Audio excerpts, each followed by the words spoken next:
بسم اللہ الرحمن الرحیم۔ محترم ناظرین، السلام علیکم۔ ایک دن ابو جہل اور ولید بن مغیرہ نے مشورہ کیا کہ نبی اکرم صلی اللہ علیہ وآلہ وسلم کو مسجد الحرام میں قتل کر دیا جائے، اور طے یہ پایا کہ جب رسول خدا مسجد میں آ کر نماز پڑھیں گے تو اس وقت ولید ان پر حملہ کر کے ان کا کام تمام کر دے گا۔ نماز کا وقت ہوا۔ رسول خدا صلی اللہ علیہ وآلہ وسلم حسب معمول نماز پڑھنے کے لیے مسجد الحرام میں داخل ہوئے۔ آپ نے نماز شروع کی تو ابو جہل نے ولید بن مغیرہ سے کہا کہ اٹھو اور پروگرام کے مطابق محمد کو قتل کر دو۔ نعوذ باللہ۔ ولید وہاں آیا جہاں رحمت للعالمین نماز پڑھ رہے تھے، لیکن اس وقت عجیب اتفاق یہ ہوا کہ اسے آن حضرت کی کرت کی آواز سنائی دیتی تھی، لیکن آن حضرت اسے دکھائی نہ دیتے تھے۔ وہ حیران ہو کر ابو جہل کے پاس آیا اور اس سے کہا، مجھے محمد کی آواز سنائی دیتی ہے لیکن وہ خود کہیں دکھائی نہیں دے رہے۔ یہ سن کر ابو جہل اور اس کے خاندان کے افراد اٹھے۔ انہوں نے آپ کو مسجد الحرام میں بہت تلاش کیا لیکن آپ انہیں کہیں دکھائی نہ دیے۔ ایک مرتبہ رسول خدا صلی اللہ علیہ وآلہ وسلم سجدہ میں مصروف تھے۔ ابو جہل لعین نے ایک پتھر اٹھایا اور چاہا کہ حبیب خدا کے سر اطہر پر مارے، لیکن خدا کی قدرت سے وہ پتھر اس کے ہاتھ سے چپک گیا۔ اس نے پتھر کو ہٹانے کی بڑی کوشش کی لیکن جدا نہ ہوا۔ جب آن حضرت نماز سے فارغ ہوئے تو ابو جہل آپ کے پاس آیا اور کہا، خدارا اس پتھر کو میرے ہاتھوں سے جدا کریں۔ آن حضرت صلی اللہ علیہ وآلہ وسلم نے دعا مانگی تو اس کے ہاتھ سے پتھر جدا ہو گیا۔ کچھ عرصہ گزرنے کے بعد ابو جہل نے پھر آن حضرت کو شہید کرنے کا ارادہ کیا۔ اس نے ایک بھاری پتھر اٹھایا اور چاہا کہ حالت سجدہ میں پڑے ہوئے رسول اکرم صلی اللہ علیہ وآلہ وسلم پر گرائے، لیکن جیسے ہی وہ آن حضرت کے قریب گیا تو کانپتا ہوا پیچھے ہٹا۔ لوگوں نے اس سے اس کی وجہ پوچھی تو اس نے کہا، جیسے ہی میں نے پتھر مارنے کا ارادہ کیا تو میں نے دیکھا کہ ایک بڑا سانڈ دم اٹھائے میری طرف آ رہا ہے۔ میں اگر آگے بڑھتا تو وہ مجھے مار ڈالتا۔ ایک دفعہ نصر بن حارث نے بھی آن حضرت صلی اللہ علیہ وآلہ وسلم کو شہید کرنے کا ارادہ کیا تھا، مگر جیسے ہی وہ آن حضرت کے قریب گیا تو کانپتا ہوا پیچھے ہٹا۔ پھر اس نے ابو جہل سے کہا، میں جیسے ہی قتل محمد کے ارادہ سے آگے بڑھا تو مجھے سیاہ رنگ کے سانپ دکھائی دیے جو منہ کھولے میری طرف آ رہے تھے، اس لیے میں ڈر کے مارے واپس آ گیا۔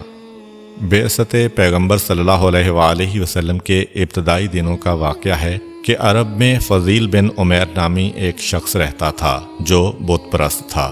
اس میں ہر طرح کی برائیاں بدرجہ اتم موجود تھیں۔ وہ رسول خدا صلی اللہ علیہ وآلہ وسلم کا بدترین دشمن تھا۔ ایک مرتبہ اس نے پروگرام بنایا کہ وہ مکہ جائے اور رسول خدا کو جا کر قتل کر دے۔ وہ شخص مکہ آیا اور مسجد الحرام گیا۔ اتفاق سے رسول خدا صلی اللہ علیہ وآلہ وسلم اس کے روبرو ہوئے تو آپ نے فرمایا، کیا تو فضیل ہے؟ اس نے کہا، جی ہاں۔ آپ نے فرمایا، یہاں کیا نیت لے کر آیا ہے؟ اس نے کہا، میں بیت اللہ کے طواف کی نیت سے یہاں آیا ہوں۔ نبی اکرم صلی اللہ علیہ وآلہ وسلم نے فرمایا، خدا سے مغفرت طلب کر اور اس کے حضور توبہ کر اور اس کے دین سے تمسک اختیار کر۔ شیطان نے تیرے دل پر پھونک ماری ہے اور اس نے تجھے ایک ایسے فعل کے متعلق دھوکہ دیا ہے جسے صرف وحشی افراد ہی سر انجام دیا کرتے ہیں، اور وہ فعل قتل ہے۔ آن حضرت صلی اللہ علیہ وآلہ وسلم کی زبان سے یہ کلمات سن کر اس کے دل کی دھڑکن تیز ہو گئی اور اس کا رواں رواں کانپنے لگا۔ پھر اس نے کہا، اشہد ان لا الہ الا اللہ وحدہ لا شریک لہ وانک رسول اللہ۔ میں گواہی دیتا ہوں کہ اللہ وحدہ لا شریک کے علاوہ کوئی معبود نہیں ہے اور آپ اللہ کے رسول ہیں۔ اس طرح وہ فی الفور اسلام لے آیا اور بعد میں اچھا مسلمان ثابت ہوا۔ ایک دفعہ آن حضرت صلی اللہ علیہ وآلہ وسلم کے دشمنوں نے یہ فیصلہ کیا کہ وہ آپ کو ہر قیمت پر قتل کر کے رہیں گے، لیکن احکم الحاکمین خدا نے آپ سے وعدہ کیا تھا کہ وہ آپ کو دشمنوں کے شر سے محفوظ رکھے گا۔ اسی لیے آپ کے دشمنوں نے آپ کے خلاف جتنی بھی سازشیں کیں وہ سب کی سب ناکامی سے دوچار ہوئیں۔ جب جنگ خیبر حضرت علی علیہ السلام کی بے مثل شجاعت سے اختتام پذیر ہوئی اور مسلمانوں کو یہودیوں پر فتح حاصل ہوئی تو ایک یہودی عورت نے خیبر کا بدلہ لینے کے لیے آن حضرت کو شہید کرنے کا منصوبہ تیار کیا۔ مؤرخ یعقوبی کے بقول وہ عورت مرحب بن حارث کی بہن زینب تھی۔ اس نے ایک بکری ذبح کی، اس کے گوشت کو بھونا اور اس پر مہلک زہر ڈال کر رسول اکرم صلی اللہ علیہ وآلہ وسلم کی خدمت میں لے آئی اور اسے آن حضرت کے سامنے بطور ہدیہ پیش کیا۔ رسول اکرم صلی اللہ علیہ وآلہ وسلم خلق عظیم کے مالک تھے۔ آپ کسی کا ہدیہ رد کرنا مناسب نہیں سمجھتے تھے۔ آپ نے اس عورت کا ہدیہ بھی قبول کیا۔ آپ نے بکری کے گوشت کا لقمہ ہاتھ میں لیا اور منہ میں رکھا تو اللہ تعالیٰ نے بکری کے گوشت میں بولنے کی قوت عطا کی اور اس سے یہ آواز آئی، یا رسول اللہ، میں زہر آلود ہوں۔ آن حضرت نے گوشت سے ہاتھ اٹھا لیا۔ آپ کے اس طرز عمل سے یہودی عورت کو یقین ہو گیا کہ آن حضرت اس کی خیانت سے واقف ہو چکے ہیں اور وہ اس سے انتقام لیں گے، اور آن حضرت کے پیروکار اسے زندہ نہیں چھوڑیں گے۔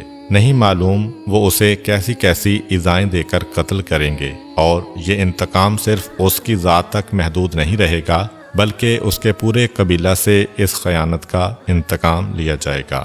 الغرض اپنا تاریک مستقبل سوچ کر وہ عورت تھر تھر کانپنے لگی۔ رحمت عالم نے کسی غصہ کا اظہار کیے بغیر اس سے فرمایا، اے عورت، تو نے یہ جرم کیوں کیا؟ کیا میں نے تجھ سے کوئی برائی کی تھی؟ یہودی عورت سوچنے لگی کہ وہ کیا جواب دے کہ وہ خطرہ سے بچ سکے۔ کچھ دیر سوچنے کے بعد اس نے کہا، یا رسول اللہ، میری طرف سے معذرت قبول کریں، میں آپ کا امتحان لینا چاہتی تھی اور میں نے اپنے دل میں یہ سوچا تھا کہ میں انہیں زہر آلود کھانا پیش کروں گی۔ اگر وہ نبی ہوں گے تو وہ اس زہریلے کھانے کو نہیں کھائیں گے، اگر وہ نبی نہیں ہوں گے تو زہریلا کھانا کھا کر ہلاک ہو جائیں گے۔ رحمت للعالمین نے اس عورت کو معاف کر دیا اور اسے جانے کی اجازت دے دی۔ چنانچہ وہ اپنے دامن میں ناکامیاں سمیٹ کر واپس چلی گئی۔ ایک دفعہ کا ذکر ہے کہ نبی کریم صلی اللہ علیہ وآلہ وسلم ایک فوجی دستہ لے کر مشرکین کے ایک گروہ سے جنگ کرنے کے لیے مدینہ سے روانہ ہوئے۔ مشرکین مقام ذی امر پر آپ کے مقابلہ کے لیے جمع ہو چکے تھے۔ جب مشرکین نے اسلامی لشکر کو اپنی طرف آتا ہوا دیکھا تو وہ اس جگہ کو چھوڑ کر ادھر ادھر منتشر ہو گئے۔ رسول خدا اور آپ کے صحابہ نے ان کے انتظار کے لیے وہاں پر پڑاؤ ڈال دیا۔ اس دوران کچھ بارش ہوئی جس سے آن حضرت کا لباس بھیگ گیا۔ آپ نے اپنے پڑاؤ کو چھوڑا۔ کچھ دور درختوں کا جھنڈ تھا۔ آپ وہاں تشریف لے گئے اور اپنے کپڑے خشک کرنے کے لیے درختوں کی ٹہنیوں پر پھیلا دیے۔ پھر آپ ایک طرف جا کر کچھ دیر کے لیے آرام کرنے لگے۔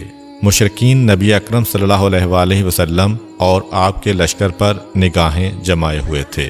جب انہوں نے نبی اکرم کو ساتھیوں سے دور ایک درخت کے نیچے سوتے ہوئے دیکھا تو ان کے ذہن میں یہ خیال آیا کہ موقع اچھا ہے، نبی کریم کو سوتے میں قتل کر دیا جائے۔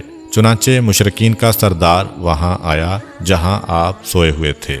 اس نے تلوار بلند کر کے آپ سے کہا، محمد، بتاؤ اس وقت میرے ہاتھ سے تجھے کون بچا سکتا ہے؟ نبی اکرم نے فرمایا، اللہ بچا سکتا ہے۔ آپ کا جواب سن کر اس کے بدن پر کپ کپی طاری ہوئی اور اس کے ہاتھ سے تلوار گر پڑی۔ آپ نے آگے بڑھ کر اس کی تلوار اٹھائی اور فرمایا، بتاؤ تجھے میرے ہاتھ سے کون بچا سکتا ہے؟ اس نے کہا، کوئی بچانے والا نہیں ہے۔ پھر اس نے آپ سے معذرت طلب کی۔ آن حضرت نے اسے معاف کر دیا۔ نبی اکرم کا یہ رویہ دیکھ کر وہ مسلمان ہو گیا۔ اس نے اپنی قوم کو اسلام کی دعوت دی، انہوں نے بھی اسلام قبول کر لیا۔ امید کرتا ہوں کہ آپ کو آج کی ویڈیو اچھی لگی ہوگی۔ اگر آپ کو ہماری ویڈیو اچھی لگی ہے تو ویڈیو کو لائک کریں اور مزید اس طرح کی ویڈیوز دیکھنے کے لیے ہمارا چینل سبسکرائب کر لیں۔ ملتے ہیں نیکسٹ ویڈیو میں، اجازت دیجیے، اللہ حافظ۔